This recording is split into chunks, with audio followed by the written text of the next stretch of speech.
మొత్తం ఎదురు చూస్తున్న ప్రాజెక్ట్ ఏదైనా ఉందంటే అది మహేష్ బాబు రాజమౌళి కాంబినేషన్ లో వస్తున్న భారీ అడ్వెంచర్ ఫిలిం అని చెప్పాలి. ప్రపంచ స్థాయిలో రికార్డు క్రియేట్ చేసేలా ఈ ప్రాజెక్ట్ ప్లానింగ్ జరుగుతోంది. RRR తర్వాత రాజమౌళి నుంచి వస్తున్న సినిమాగా ఇది మరింత హైప్ క్రియేట్ చేస్తోంది. మహేష్ కెరీర్ లో కూడా ఇది లేటెస్ట్ టర్నింగ్ పాయింట్ అవుతుందనే అంచనాలున్నాయి. ఈ సినిమాకు దాదాపు 1000 కోట్ల రూపాయలకు పైగా బడ్జెట్ కేటాయించబోతున్నట్లు సమాచారం. భారీ గ్రాఫిక్స్, ఇంటెన్సివ్ యాక్షన్ ఎపిసోడ్స్ తో పాటు హాలీవుడ్ టెక్నీషియన్లను కూడా ఈ సినిమా కోసం రంగంలోకి దింపుతున్నట్లు టాక్. విజువల్ గా ఇండియన్ స్క్రీన్ ఎప్పుడు చూడనంత స్థాయిలో ఉండేలా రాజమౌళి ప్లాన్ చేస్తున్నారట. షూటింగ్ టైం నిడివి కూడా దాదాపు 2 ఏళ్లకు పైగానే ఉండే అవకాశం ఉంది. ప్రియాంక చోప్రా కీలక పాత్రలో, పృథ్వీరాజ్ సుకుమారన్ విలన్ గా వస్తున్న ఈ సినిమాపై హైప్ ఒక రేంజ్ లో పెరిగిపోయింది. దీనికి తోడు ఈ సినిమాకు విజయేంద్ర ప్రసాద్ కథను అందించారని తెలియడంతో అంచనాలు రెట్టింపయ్యాయి. అయితే తాజాగా ఈ సినిమా నుండి వచ్చిన ఒక అప్డేట్ గూస్ బంప్స్ తెప్పిస్తుందని చెప్పాలి. అసలు విషయంలోకి వెళ్తే ఈ సినిమా కోసం ఒక స్టార్ డైరెక్టర్ ను రాజమౌళి తనకు సహాయంగా రంగంలోకి దింపారట. స్క్రిప్ట్ వర్క్ విషయంలో రాజమౌళి చాలా క్లాస్ గా ప్లాన్ చేస్తుంటాడు. కథ ఇప్పటికే సిద్ధమై ఉంది. స్క్రీన్ ప్లే, డైలాగ్స్ డెవలప్మెంట్ కోసం ఆయనకు దగ్గరి రైటర్స్ టీం పనిచేస్తోంది. గతంలో బాహుబలి ఫ్రాంచైజ్ కోసం పనిచేసిన కొంతమంది, అలాగే ఫ్యామిలీ ఫ్రెండ్స్ లాంటి వారే ఈ టీంలో ఉన్నారని సమాచారం.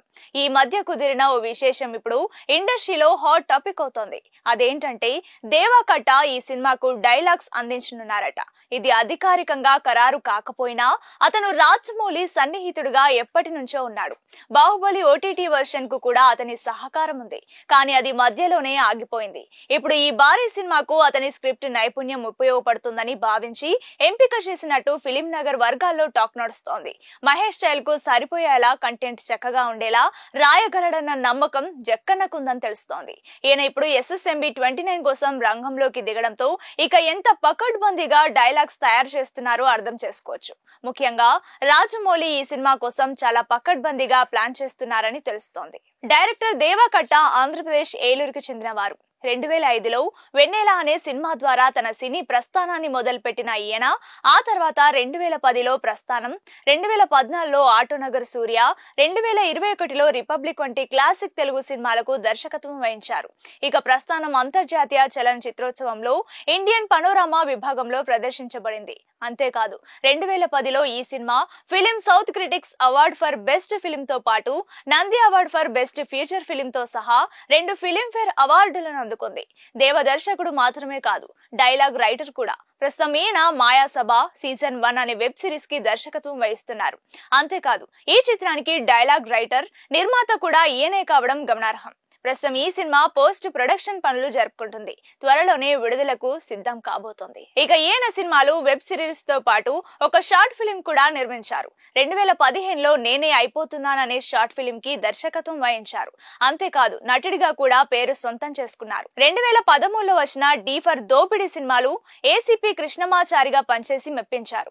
ఇంకా చూస్తే దేవకట్ట గత కొన్ని సినిమాలు ఆశించిన విజయాన్ని సాధించలేకపోయాయి. రిపబ్లిక్, ఆటోనగర్ సూర్య వంటి సినిమాలు ఆలోచనాత్మక కథలున్నా కమర్షియల్ గా పెద్దగా ఆడలేదు. డైరెక్టర్ గా ఓ స్థాయిలో నిలబడతారనే అంచనాలు సంతృప్తి పరచలేకపోయాడు. ఈ నేపథ్యంలోనే రాజమౌళి ప్రాజెక్టులో ఛాన్స్ రావడం ఆశ్చర్యం కలిగించేది. అయితే దేవకట్ట విషయంలో ఒకటి మాత్రం నిస్సందేహంగా చెప్పొచ్చు. కథలో డెప్త్, డైలాగులు బలంగా ఉండేలా రాయగల రచయితగా అతనికి మంచి పేరుంది. ప్రస్థానం లాంటి సినిమాతో తను కలం ఎంత పదునుగా ఉండగలదో చూపించాడు. ఇప్పుడు భారీ బడ్జెట్ ప్రాజెక్ట్ లో కూడా తన టాలెంట్ మరోసారి మెరిపిస్తాడా? మహేష్ సినిమా ద్వారా తనలోని రచనతో మళ్ళీ గుర్తింపు తెచ్చుకుంటాడా అన్నది ఆసక్తికరంగా